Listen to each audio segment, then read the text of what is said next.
नमस्कार मित्रांनो, घरोघरी मातीच्या चुली या मालिकेच्या आजच्या भागामध्ये ऋषिकेश आता ते स्पर्धेसाठी दिलेले कपडे जानकी समोर घालून आलेला असतो. ऋषिकेश मस्त छान धोतर आणि कुर्ता घालून आलेला असतो. ते सगळं पाहता जानकी लगेच ऋषिकेशला म्हणते, अरे वा धनी, तुम्ही तर लईच छान दिसायलाय. जानकी ऋषिकेशला कोणाची दृष्टी नको लागायला म्हणून काजळाचा काळा तीट सुद्धा लावते. मग त्याच्यानंतर जानकी मस्त ऍक्टिंग करत ऋषिकेशला म्हणत असते, मी काय म्हणते धनी, मी ना मस्त मेथीची भाजी करते, भाकऱ्या करते, तुम्ही तोपर्यंत शेतावरती जा की कामाला. मी छान शिदोरे घेऊन येते, मग आपण दोघं राजा राणी बांधावरती बसू आणि छान भाजी भाकरी खाऊ. जानकी म्हणते, चालतंय ना.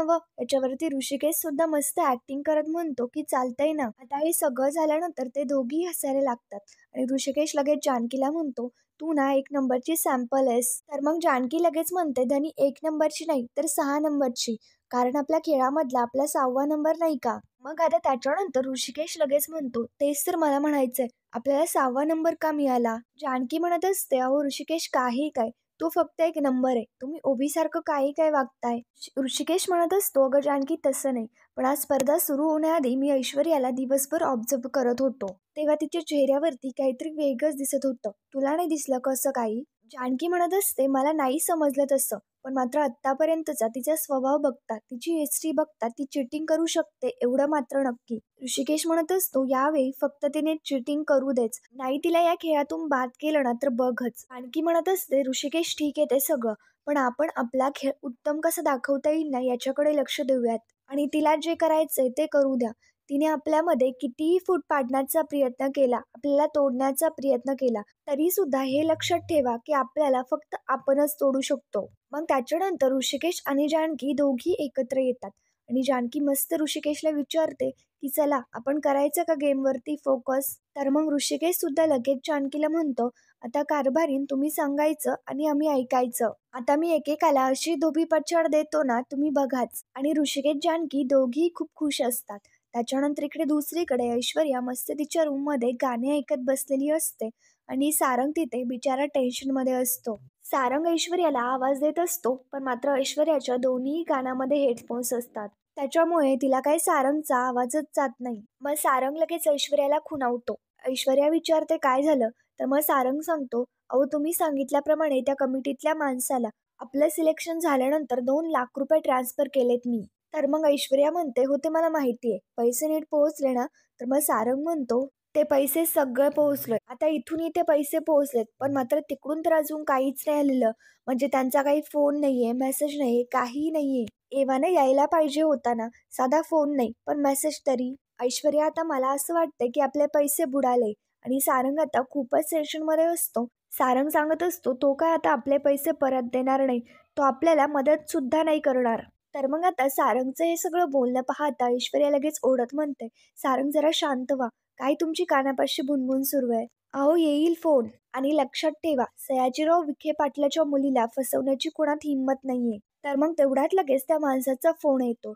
ऐश्वर्या फोन उचलते आणि मग त्याच्यानंतर इयरबड्स कानात घालते. ऐश्वर्या आता विचारते, पैसे आले ना व्यवस्थित, आता मला सांगा की सगळ्या फेरीमध्ये काय काय. सारंग फक्त बाजूला उभा असतो, पण मात्र त्याला काहीही बोलणं ऐकायला जात नसतं. तो माणूस आता सांगू लागतो की सगळ्या फेऱ्यांची माहिती एकत्र नाही मिळत, आता फक्त मी उद्याच्या फेरीबद्दल सांगू शकतो. ऐश्वर्या विचारते की पहिल्या फेरीमध्ये काय.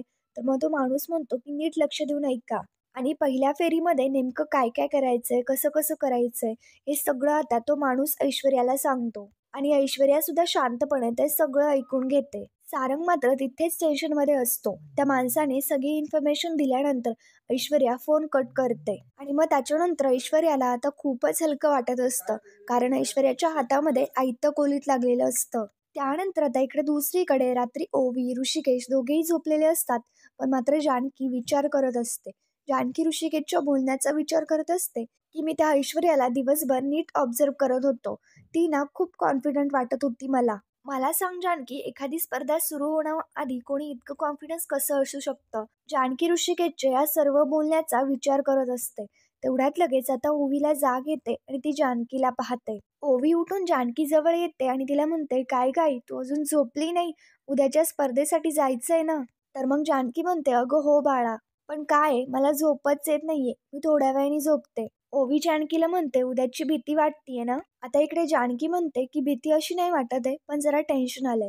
तर मग ओवी जानकीला तिथे बाजूला खुर्चीवरती बसवते आणि आणि ओवी जानकीला सांगते, आई आता मी सांगते ना तसं कर. आधी डोळे मीट आणि असा मोठा श्वास घे आणि म्हण की मी खूप स्ट्रॉंग आहे. माझ्यासोबत सगळं काही ठीक होईल. पटकन डोळे मीट आणि हे सगळं म्हण. जानकी लगेच ओवीच्या सांगण्याप्रमाणे डोळे मिटते, मोठा श्वास घेते आणि आता म्हणते की मी खूप स्ट्रॉंग आहे आणि माझ्याबरोबर सगळं ठीक होतं. आता हे सगळा विचार केल्यानंतर जानकीला आता पॉझिटिव्ह फील होतं. त्याच्यानंतर ओवी म्हणते, बघ आई, सगळं ठीक होईल. जेव्हा माझी एक्झाम असते ना, तेव्हा माझ्याबरोबर सुद्धा असंच होतं. किती जरी अभ्यास केला ना, तरी सुद्धा रात्री झोपच लागत नाही. पण आई, तुला मी एक प्रश्न विचारू का? तू ही स्पर्धा का खेळतीयेस? ऐश्वर्या आंटीला हरवायचं म्हणून? आणि आता नेमकं जानकीला ओवीला काय सांगावं काहीच समजत नसतं. त्यानंतर आता इकडे दुसरीकडे त्या स्पर्धेच्या ठिकाणी श्री आणि सौ या स्पर्धेचं जे आयोजन केलेलं असतं, तिथे रात्री आता ऐश्वर्या गुपचूप अंगावरती शॉल घेऊन येते. कारण ऐश्वर्या बरोबर आता तिचा पुढचा सापा रचत असते. तिथे एक सिक्युरिटी सुद्धा असतो आणि तो असाच झोपलेला असताना ऐश्वर्या बरोबर येते आणि एक एक करत तिथे त्या टेबल पाशी जाऊ लागते. पण तिथे पूर्ण अंधार असल्यामुळे ऐश्वर्याला नेमकं तिचा टेबल कोणताही सापडतच नाही. ऐश्वर्या टेबल सापडत असते, पण मात्र तेवढ्यात तिचा पाय सटकतो आणि त्याच्यामुळे आवाज होतो. तर तो सिक्युरिटी लगेच उठतो आणि इकडे तिकडे पाहू लागतो की नेमकं कोण आहे. त्याला नंतर असं वाटतं की मांजर किंवा कुत्रा असेल आणि तो परत झोपी जातो. मग त्याच्यानंतर ऐश्वर्या परत उठते आणि तिचा तो टेबल शोधते. ऐश्वर्याला शेवटी समजतं की तिचा टेबल कोणता आहे आणि ऐश्वर्या त्या सिक्युरिटीची नजर चुकवत चुकवत बरोबर तिच्या C2 या टेबल पाशी येते. आता त्याच्यानंतर ऐश्वर्या आता काहीतरी पिशवी आता ते टेबल खाली ठेवते आणि खुश होत स्वतःशीच विचार करत म्हणते की चला, झालं माझं काम. आता उद्याची फेरी मीच जिंकणार. पहिला नंबर मीच पटकावणार. त्यानंतर आता इकडे जानकी ओवीला सांगते, नाही ओवी, ऐश्वर्याला हरवण्यासाठी नाही. ज्या शेतकरी बांधवांनी आमच्यावरती विश्वास ठेवलाय त्या शेतकऱ्यांना जिंकवायचंय आणि म्हणूनच या स्पर्धेमध्ये मी भाग घेतलाय. आमच्या कठीण काळामध्ये शेतकरी आमच्या पाठीशी उभे राहिलेत. म्हणूनच तर आम्ही हे ॲप सुरू करू शकलो आणि काही जरी झालं तरी सुद्धा ही स्पर्धा जिंकायला हवी. सगळे मीडिया पार्टनर ऐश्वर्याच्या ओळखीचे आहेत. तिला फायनान्शियल सपोर्ट सुद्धा आहे. आता तिचा स्वभाव बघता ती काही करून स्पर्धा जिंकण्याचा प्रयत्न करणार. तीच जर जिंकली ना तर पुन्हा आहे तसं होईल. या गोष्टीमुळे शेतकऱ्यांना खूप मोठं नुकसान होईल. पुन्हा कमिशन लागू होईल. नाही, सयाजी काका आणि ऐश्वर्या यांना कुठल्याही परिस्थितीमध्ये मी याचा फायदा नाही होऊ देणार. माझ्या शेतकरी बांधवांना मला जिंकवायचंय. त्यासाठी मला काहीही करून ही स्पर्धा जिंकवावीच लागेल. आणि जानकीचं हेच सत्ता ध्येय असतं. आणि ओवी सुद्धा जानकीचं ते सगळं बोलणं शांतपणे ऐकते आणि लगेच जानकीचं बोलणं ऐकता तिला मिठी मारते आणि जानकीला म्हणते, आई, तुम्ही नक्की जिंकणार. कारण तुला माहिती आहे ना की सगळ्या शेतकऱ्यांचे आशीर्वाद तुमच्या पाठीशी आहेत. आजी नेहमी म्हणते, ज्याच्या डोक्यावरती देवाचा हात असतो, ज्याच्या पाठीशी आपल्या माणसांचा हात असतो ना, ते कधीच हरत नाही. म्हणजे तुम्ही सुद्धा नाही हरणार. आणि मग आता ओवीच्या या बोलण्यामुळे जानकीला थोडंसं बरं वाटतं. तिला धीर येतो. पण मात्र आता इकडे दुसरीकडे ऋषिकेश सुद्धा जागा असतो आणि ऋषिकेशने सुद्धा ओवीचं आणि जानकीचं सगळं बोलणं ऐकलेलं असतं. त्यानंतर ऐश्वर्या तिथेच असते. ऐश्वर्या आता स्वतःशीच म्हणते, माझं तर जिंकायचं काम झालं. आता आपण जानकीची हरायची सोय करूयात. आणि ऐश्वर्या बरोबर त्या वॉचमॅनची नजर चुकवत चुकवत टेबल 6 म्हणजेच की ऋषिकेश आणि जानकी यांच्या टेबल पाशी येते. ऐश्वर्या आता टेबल पाशी येते आणि स्वतःशीच म्हणते की नंबर 6 हिच्या नंबर प्रमाणे ही सुद्धा शेवटच येणार. आता जेव्हा ही हरेल ना, तेव्हा हिचा फुल कॉन्फिडन्सच हरेल. पण आता मी नेमकं काय करू? ऐश्वर्या आता म्हणत असते, इथे सगळं स्थिर असून कसं चालेल? काहीतरी वर खाली तर व्हायलाच पाहिजे. तिथे एक हतोडा असतो. तर ऐश्वर्या तो हतोडा घेते आणि जानकीच्या टेबलवरती मारते. तर तो दणकण आवाज येतो. ते पाहता वॉचमॅन लगेच उठतो आणि बॅटरी लावत पाहू लागतो की कोण आहे तिकडे, काय चाललंय. ऐश्वर्या तिथे टेबल मागे लपलेली असते. त्या माणसाला असं वाटतं की कोणीही नाहीये आणि मग त्याच्यानंतर तो वॉचमॅन लगेच तिकडनं परत खुर्चीवरती बसण्यासाठी येतो. ऐश्वर्या आता विचार करू लागते की काय करू. ऐश्वर्या इकडे तिकडे पाहते तर ऐश्वर्याला कापण्यासाठी काहीतरी मिळतं. तर मग ऐश्वर्या लगेच टेबलचा पाय कापू लागते. ऐश्वर्या घाबरत घाबरत कोणी येतंय की नाही हे पाहते आणि मस्त त्या टेबलचा पाय कापत असते. ऐश्वर्या पाय तर कापतच असते, पण मात्र ऐश्वर्याचं लक्ष नसताना ऐश्वर्याचा हात सुद्धा कापला जातो. ऐश्वर्याचं बोट कापतं आणि ऐश्वर्या लगेच मोठ्याने ओरडते. ऐश्वर्याच्या बोटातून रक्त येत असतं. तिला त्रास देखील होत असतो. पण ऐश्वर्या काय तिचं घाणेरडं काम करणं सोडत नाही. ऐश्वर्या परत ते कापायला घेते आणि परत कापू लागते. ऐश्वर्या टेबलचा पाय कापते आणि मग त्याच्यानंतर तो पडदा आहे तसं टाकून देते. पण मात्र ऐश्वर्याच्या बोटाचं रक्त तिथे त्या पडद्याला लागलेलं असतं. ऐश्वर्या आता स्वतःशीच म्हणते की जानकी, आज तुझं टेबल डगमगतंय. उद्या या टेबलवरचा तुझा गेम डगमगेल, कारण उद्या मी जिंकणार आहे आणि तू पूर्णपणे हरणार आहे. त्याच्यामुळे आता तयारच राहा. ऐश्वर्या तिकडनं लगेच निघून जाते. त्यानंतर आता दुसऱ्या दिवशी सकाळी ऋषिकेश आणि जानकी दोघेही स्पर्धेसाठी तयार झालेले असतात. तर ते तिघी आता देवासमोर बसलेले असतात आणि देवाला नमस्कार करत आरती करत असतात आणि देवाची पूजा करत असतात. तर मग ओवी आता स्वतःशीच विचार करत म्हणते की देव बाप्पा, माझ्या आईबाबांना ती स्पर्धा जिंकू दे. ऋषिकेश सुद्धा स्वतःशीच म्हणत असतो की स्पर्धा तर आम्ही जिंकणार आहे, फक्त तुझा आशीर्वाद आमच्या पाठीशी असू दे. पण मात्र जानकी आता देवाला म्हणते की आशीर्वाद फक्त आमच्या पाठीशी नको, तर माझ्या सगळ्या माणसाच्या पाठीशी असू दे. ही स्पर्धा जरी भावाभावांमध्ये असली तरी सुद्धा खेळाला दुसरं कुठलंही वळण लागू देऊ नकोस. देवा सगळं सुरळीत आणि व्यवस्थित पार पडू दे. ऋषिकेश आता देवासमोर हात जोडत तिकडे स्वतःशीच म्हणतो, या स्पर्धेमध्ये आता मी आर्या पार करणार आहे. ज्यांनी आमच्याकडे पाठ फिरवली आहे त्या लोकांना मला अद्दल घडवायची आहे. ज्यांनी माझ्या बायकोला आणि मुलीला त्रास दिला त्या ऐश्वर्या सारंगला त्यांची जागा दाखवायची आहे. मला या स्पर्धेतून त्यांचा बदला घेणं हेच ध्येय आहे माझं. इकडे जानकी स्वतःशी विचार करत म्हणते की या स्पर्धेतून दुरावलेली माणसं जवळ आणणं हेच ध्येय आहे माझं. आणि मग त्याच्यानंतर ओवी लगेच गणपती बाप्पा मोरया असा जय जयकार करते. त्यानंतर आता इकडे दुसरीकडे अवंतिका आणि सौमित्र दोघे आता स्पर्धेसाठी निघालेले असतात. आणि मग त्याच्यानंतर आता सुमित्राचा आणि आजीचा ते दोघे आशीर्वाद घेतात. आजी सौमित्र अवंतिकाला म्हणते की चांगलं खेळा, पण हरणार नाही ना याची काळजी घ्या. तर ते दोघेही आता आजीकडे आश्चर्याने पाहू लागतात. मग त्याच्यानंतर सारंग तयार होत असतो. मग त्याच्यानंतर सारंग आणि ऐश्वर्या हे दोघेही तयार होऊन आलेले असतात. मग त्याच्यानंतर आता ऐश्वर्या म्हणत असते, अहो सारंग, तुम्हाला याच्यामध्ये नीट खेळता येईल ना? तर मग सारंग आता हो हो म्हणतो. ऐश्वर्या म्हणत असते, हे बघा, मी तुम्हाला जे जे सांगितलंय ते नीट लक्षात ठेवा. आपल्यासाठी सगळे कॉम्पिटेटर आहे. कॉन्सन्ट्रेशन फक्त आपल्या गेमवरती करायचं. ते दोघी आता खाली येतात. सारंग आता सुमित्राला म्हणतो की आई तयारी झालीये, आम्ही आशीर्वाद घेतो. आणि मग त्याच्यानंतर ते दोघेही आता इकडे सुमित्राचा आशीर्वाद घेतात. ऐश्वर्या निघायला लागते. तर मग आता सारंग म्हणतो, अहो चला काय, आजीचा आशीर्वाद घ्यायचा बाकी आहे ना. सारंग ऐश्वर्या आजीचा पाया पडतात. तर आजी लगेच आशीर्वाद देते की यशस्वी व्हा आणि चांगलं खेळा, दुसऱ्याला हरवा आणि ही स्पर्धा जिंका. म्हणजे गुंडी चांगलं खेळणारच आहे, त्याच्याबद्दल काही वादच नाहीये. पण सारंग, तू चांगलं खेळायचं. आता इकडे अवंतिका आणि सौमित्र दोघेही शांतपणे आणि रागातच आता आजीचं बोलणं ऐकत असतात. आणि मग आता आजीचं बोलणं पाहता सौमित्र लगेच म्हणतो, आजी, एखाद्या देवाला नमस्कार सांगतेस का? कारण तुझा आशीर्वाद ना कमी नको पडायला. अगं आजी, मला माहिती आहे की तुझं सारंगचा लहानपणापासून खूप जीव आहे, पण आशीर्वाद देताना तरी समान देत जा ना. यात कसला आलाय ग भेदभाव? तर मग आता ऐश्वर्या लगेच मध्येच बोलत म्हणते की बोलले, वकील साहेब बोलले. कारण सौमित्र भाऊजी, आजींना माहिती आहे की हा गेम कोण जिंकणार आहे आणि तसं आजींना आमच्याकडनं जास्त अपेक्षा आहे. अवंतिका म्हणते, अपेक्षा का?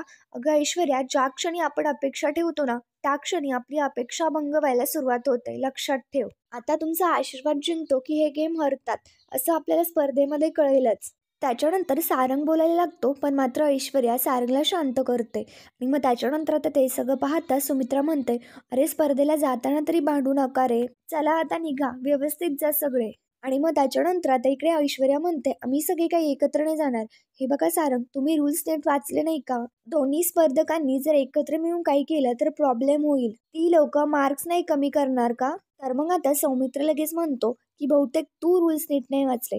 स्पर्धेत एकत्र जाण्यामध्ये कसले आलेत ग रूल्स? ऐश्वर्या म्हणत असते, तरी सुद्धा आपण वेगवेगळे स्पर्धक आहोत, त्याच्यामुळे तुम्ही तुमचं तुमचं जा, आम्ही आमचं आमचं जातो. आणि मग त्याच्यानंतर सारंग ऐश्वर्या दोघेही लगेच तिकडनं निघून जातात. तर मग आता अवंतिका लगेच सौमित्रला म्हणते की काय असतं रे हिचं, काळी मांजर नाही तर. कधी काय आपण चांगलं करायला गेलो ना तर कायम अडवी जाते. काय करायचं बरं हिचं? याच्यावरती सौमित्र म्हणतो की काहीही करायला नको, जस्ट वेट अँड वॉच. हे जे काही होणार आहे ना ते स्पर्धेत होईलच. मग त्याच्यानंतर ते आता आजी आणि सुमित्रा दोघींचाही निरोप घेतात आणि दोघेही तिकडनं निघून जातात. आणि मग त्याच्यानंतर आता इकडे स्पर्धेला सुरुवात होते. स्पर्धा पाहण्यासाठी प्रेक्षक सुद्धा आलेले असतात, जजेस सुद्धा असतात आणि स्पर्धेसाठी अँकर सुद्धा असतो.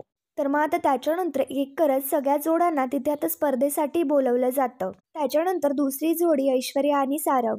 आणि मग त्याच्यानंतर आता एक एक करत सगळ्या जोड्यांना बोलवतात. ऋषिकेश आणि जानकी हे सुद्धा आता तिथे येतात. तर त्याच्यानंतर तो अँकर सांगत असतो की स्पॉन्सरशिप काय जबरदस्त तयारी केली आहे. आणि मग त्याच्यानंतर तो सांगत असतो की मी तुमचा लाडका अँकर अंशुमन विचार आहे. मी फक्त असाच नाही बोलत तर विचार करून बोलतो. आणि मग त्याच्यानंतर सगळेच लगेच आता टाळ्या वाजवतात. आता सगळे फुल एनर्जीमध्ये स्पर्धा खेळण्यासाठी सुरुवात करत असतात. मग त्याच्यानंतर तो माणूस आता एक एक करत स्त्री आणि सौ या स्पर्धेबाबत माहिती सांगत असतो.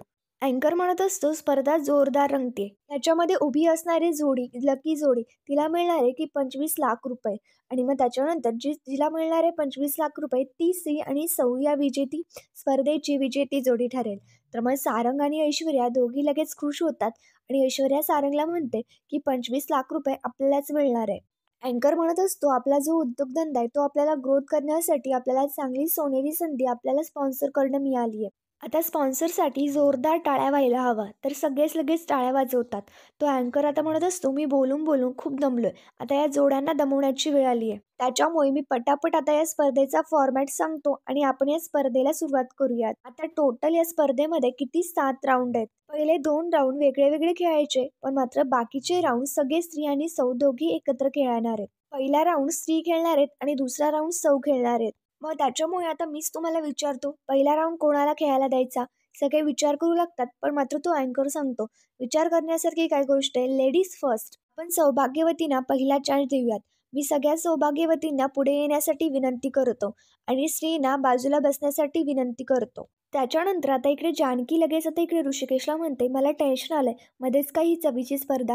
याच्यावरती ऋषिकेश म्हणतो अगं तुझ्या डाव्या हाताचा खेळ त्याच्यामुळे टेन्शन घेऊ नको. मला माहिती आहे की हा राऊंड सुद्धा तूच जिंकणार. ऋषिकेश बाजूला निघून जातो आणि जानकी तिथेच असते. अँकर सांगतो आता एक एक करत सगळ्या सौभाग्यवतीने हात मिळवणी करा.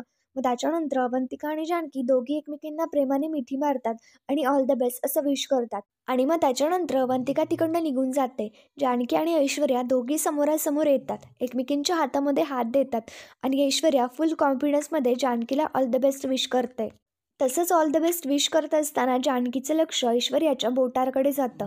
म्हणजेच की काल रात्री घाणेरडा प्रकार करताना ऐश्वर्याचं बोट कापलं होतं आणि त्याच्यामुळेच त्याच्यातून रक्तसुद्धा निघालं होतं. जानकीचं लक्ष ऐश्वर्याच्या बोटाकडे जातं. जानकीसुद्धा ऐश्वर्याला ऑल द बेस्ट विश करते. तर मित्रांनो पुढील भागामध्ये आपण पाहणार आहोत. त्याच्यानंतर आता एक एक करत जेवण बनवण्याची स्पर्धा सुरू होते. ऐश्वर्याला आता काही नीट जेवण बनवता येत नसतं आणि सारंगला तर टेन्शनच आलेलं असतं. जानकी व्यवस्थितपणे जेवण बनवत असते पण मात्र जानकीचं टेबल हलत असतं. जानकी नीट पाहते तर तिला समजतं की टेबल मोडायला आलंय.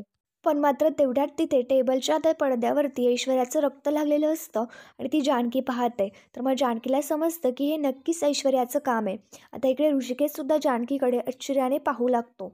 आता या कठीण परिस्थितीमध्ये सुद्धा जानकी कसा मार्ग काढणार हे पाहण्यासाठी आमच्या शिव मराठी या चॅनलला लगेच सबस्क्राईब